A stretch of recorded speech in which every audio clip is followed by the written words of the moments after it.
1 billion വർഷങ്ങൾക്ക് ശേഷം artificial ഇന്റലിജൻസും interstellar ട്രാവലും space കോളനിയും ഒക്കെ ചേർന്ന ഒരു ലോകം നിങ്ങൾക്ക് സങ്കല്പിക്കുവാൻ കഴിയും. ദാരിദ്ര്യത്തിന്റെയും പട്ടിണിയുടെയും അന്ത്യം നാം കണ്ടേക്കാം. നാം എല്ലാവരും തുല്യരായ ഒരു സമൂഹം. ഇതെല്ലാം ഒരു നാൾ സംഭവിച്ചേക്കാവുന്ന അവിശ്വസനീയമായ സാഹചര്യങ്ങളാണ്. പക്ഷേ ഭാവിയെ നോക്കിക്കാണുന്ന നമ്മുടെ പതിവ് ഹ്യൂമൻ സെൻട്രിക് സമീപനത്തിൽ നിന്ന് നമുക്ക് ഒരു പടി പിന്നോട്ട് പോകാം. നമ്മുടെ ഭൂമിക്ക് നിലവിൽ 4.5 ബില്യൺ വർഷങ്ങൾ പ്രായമുണ്ടെന്ന് നമുക്കറിയാം. കൂടാതെ നിങ്ങൾക്കറിയാം, ഈ കാലയളവിൽ ഒരുപാട് മാറ്റങ്ങളും സംഭവിച്ചിട്ടുണ്ടെന്ന്. വെറും 1/4 ബില്യൺ വർഷങ്ങൾക്ക് മുൻപ് ദിനോസറുകളായിരുന്നു ഈ ഗ്രഹം നിയന്ത്രിച്ചിരുന്നത്. ചിന്തിച്ചു നോക്കൂ, ഭാവിയിൽ അവരൊരു തിരിച്ചുവരവ് നടത്തിയാലോ എന്ന്. നമ്മൾ ഇന്ന് സംസാരിക്കാൻ പോകുന്നത് നമ്മുടെ വിദൂര ഭാവിയെക്കുറിച്ചാണ്, നമ്മുടെ നിലനിൽപ്പിനെക്കുറിച്ചാണ്.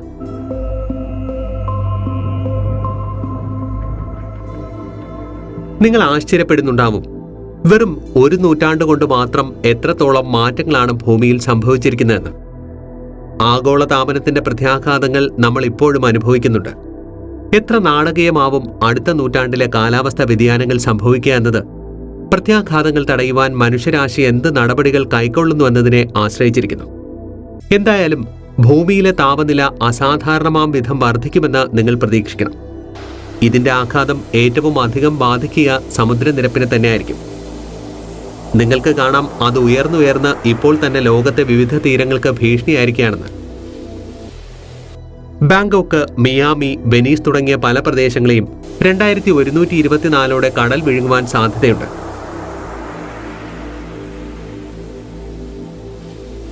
ഇത് നമ്മുടെ ലോക ഭൂപടം തന്നെ മാറ്റിവരയ്ക്കുവാനും കാരണമാകും.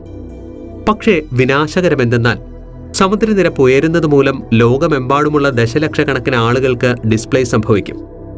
ഇത് അരാജകത്വത്തിന് കാരണമാകും. രാഷ്ട്രീയ പ്രതിസന്ധിക്കും സാമൂഹിക പരിവർത്തനങ്ങൾക്കും കാരണമാകും. ധാരാളം ജന്തുജാലങ്ങൾ കുടിയേറുവാൻ നിർബന്ധിതരാവുകയോ വംശനാശം സംഭവിക്കുകയോ ചെയ്യും. ഭൂമിയിൽ സംഭവിക്കുവാൻ പോകുന്ന വലിയ എക്കണോമിക്കൽ ഷിഫ്റ്റ് എന്തെന്നാൽ മുഴുവൻ എക്കോസിസ്റ്റത്തിനും പൂർണ്ണമായും മാറ്റം സംഭവിക്കുമെന്നാണ്. ഇപ്പോൾ ഉരുകുന്ന ധ്രുവത്തിലെ മഞ്ഞുപാളികൾക്കപ്പുറം ഉയർന്ന ചൂടും മഴയിലുണ്ടാകുന്ന മാറ്റവും മഴക്കാടുകളെ നമുക്ക് തിരിച്ചറിയുവാനാകാത്ത തരത്തിൽ ഒന്നാക്കി മാറ്റും. ചൂട് സഹിക്കുവാൻ കഴിയുന്ന സസ്യങ്ങളും പ്രാണികളും ചെറുസസ്തനികളും ഒരുപക്ഷെ അതിജീവിച്ചേക്കാം. പക്ഷേ പ്രധാനപ്പെട്ട പല ജീവജാലങ്ങളെയും നമുക്ക് നഷ്ടമായേക്കാം. ജാഗ്വാർസിനോടും ഒറാങ്കുട്ടൻസിനോടും നമുക്ക് ഗുഡ് ബൈ പറയേണ്ടി വരും. നിരവധി ചുഴലിക്കാറ്റുകൾ, നേരിടേണ്ടി വരുന്ന മറ്റു പല ദുരന്തങ്ങൾ നമുക്ക് ഈ കാലയളവിൽ മറ്റൊരു ലോകത്തെ തന്നെ നോക്കി കാണേണ്ടി വരും. 1000 വർഷങ്ങൾ. ഭൂമി ഇപ്പോഴും കനത്ത ചൂടിലേക്ക് പോയിക്കൊണ്ടിരിക്കുകയാണ്.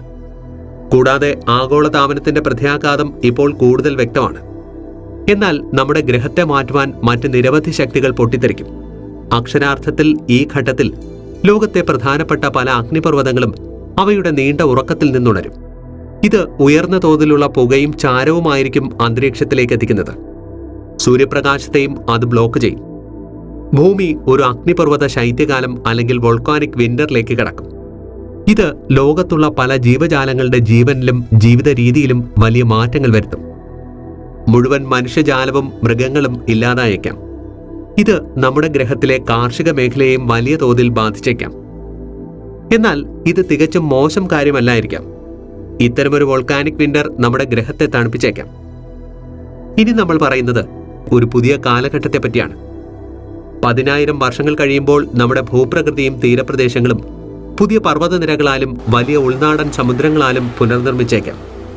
നിരവധി വലിയ സൂപ്പർ വോൾക്കാനോ സ്ഫോടനങ്ങൾ, വലിയ ഭൂകമ്പങ്ങൾ, നമ്മുടെ ഗ്രഹത്തിന്റെ ടെക്ടോണിക് പ്ലേറ്റിലെ മാറ്റങ്ങളൊക്കെ നമ്മുടെ പരിസ്ഥിതിയെ പുനർനിർമ്മിച്ചേക്കാം.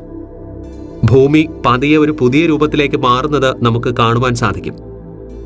ഇനി ഇവിടെ മനുഷ്യന്റെ സ്ഥാനം എന്താണെന്ന് ചിന്തിക്കാൻ തുടങ്ങുന്നതിന് മുൻപ് പറയട്ടെ, മനുഷ്യൻ ഇവിടെ ഉണ്ടായിരുന്നു എന്നതിനുള്ള തെളിവ് പാറകളുടെയും മഞ്ഞുപാളികളുടെയും അടിയിലായിരിക്കും. ഇനി നമ്മൾ കുറച്ചുകൂടി കടന്നു ചിന്തിക്കുകയാണെങ്കിൽ വരുന്ന 1,00,000 വർഷങ്ങളിൽ ഭൂമി ഒരു ഐസ് ഏജിൽ കൂടിയെങ്കിലും കടന്നുപോയിരിക്കണം. ചിലപ്പോൾ അതിൽ കൂടുതൽ. പുതിയ നദികളും കടലുകളും ഉണ്ടാകും, പുതിയ പരിസ്ഥിതിയും. 1,00,000 വർഷങ്ങളിലുണ്ടായ മാറ്റത്തെ ഉൾക്കൊള്ളുവാൻ കെൽപ്പുള്ള പുതിയ സ്പീഷീസിലുള്ള സസ്യങ്ങളും മൃഗങ്ങളും ഉണ്ടാകും. ഭൂമിയുടെ ഓർബിറ്റ് പോലും ഡിഫറൻ്റ് ആയിരിക്കും. പക്ഷേ ജൂപ്പിറ്റർ പോലെയുള്ള മറ്റ് സെലസ്റ്റിയൽ ബോഡികളുടെ പുൾ സൂര്യനിൽ നിന്ന് ഇന്നുള്ളതിനേക്കാൾ കൂടുതൽ നമ്മൾ അകലുവാൻ കാരണമായേക്കാം. ഇത് നമ്മുടെ രാത്രി പകലുകളിലും ഭൂമിയുടെ താപനിലയിലും മാറ്റം വരുത്തിയേക്കാം. കാനഡയിൽ 2 മാസത്തിൽ കൂടുതൽ വേനൽക്കാലം ലഭിച്ചേക്കാം. ആഫ്രിക്കൻ ഭൂഖണ്ഡം ഉറപ്പായും മഞ്ഞാൽ മൂടപ്പെട്ടേക്കാം. ഈ ഭൂഖണ്ഡങ്ങളിൽ പുതിയ എക്കോസിസ്റ്റം വളർന്നു വന്നേക്കാം, പുതിയ ജീവജാലങ്ങൾക്കായി. അതിൽ പലതും വളരെ ഇന്റലിജന്റുമായിരിക്കും. ആ പുതിയ ഡോമിനന്റ് സ്പീഷീസുകളുടെ രൂപം എങ്ങനെയായിരിക്കുമെന്ന് അറിയുവാൻ നമുക്കൊരിക്കലും സാധിക്കില്ല. പക്ഷേ അവർ എങ്ങനെയാണെങ്കിലും അവർ പരിസ്ഥിതിക്കിണങ്ങിയ രീതിയിൽ രൂപകൽപ്പന ചെയ്തവരായിരിക്കും. ഒരുപക്ഷെ ഭൂമി പാറകൾ നിറഞ്ഞ ഒരു വലിയ മാഗ്മയാണെങ്കിൽ അവിടെ ജീവിക്കുവാൻ അവർ പ്രാപ്തരായിരിക്കും. അല്ലെങ്കിൽ ഇതൊരു വെള്ളം നിറഞ്ഞ ഗ്രഹമാണെങ്കിൽ വെള്ളത്തിലും ശ്വസിക്കുവാൻ കഴിവുള്ളവരായിരിക്കും. ഭൂമിയുടെ വരുന്ന 1 ബില്യൺ വർഷങ്ങൾ നിങ്ങൾക്ക് ചിന്തിക്കാവുന്നതിലും അപ്പുറമാണ്. ഇപ്പോൾ സൂര്യൻ നിങ്ങൾ വിചാരിക്കുന്നതിനേക്കാൾ 10% കൂടുതൽ പ്രകാശമുള്ളതാണ്. അതിനർത്ഥം ഭൂമിയിലെ താപനില സഹിക്കാവുന്നതിലും അപ്പുറമാണെന്നാണ്. ഭൂമി ഇപ്പോൾ ഒരു വരണ്ട മരുഭൂമിയാണ്, സമുദ്രങ്ങളില്ലാത്തത്. മനുഷ്യനോ അതുപോലെയുള്ള മറ്റ് സ്പീഷീസുകളോ ഭൂമി വിട്ട് മറ്റ് സെലസ്റ്റിയൽ ബോഡിയിലേക്ക് ചേക്കേറിയിട്ടുണ്ടാവണം. അത് ചിന്തിക്കേണ്ട ഒരു കാര്യമാണ്. ഒരുപക്ഷെ ഭൂമി വാസയോഗ്യമല്ലാതായാൽ അടുത്തത് നമ്മൾ എങ്ങോട്ടായിരിക്കും പോവുക? ഭൂമിയേക്കാൾ മറ്റേത് ഗ്രഹത്തിലായിരിക്കും ജീവൻ സാധ്യമാവുക? അത് മറ്റൊരു കഥയാണ്. ശരിക്കും എന്തായിരിക്കും നമുക്കൊക്കെ സംഭവിക്കുക?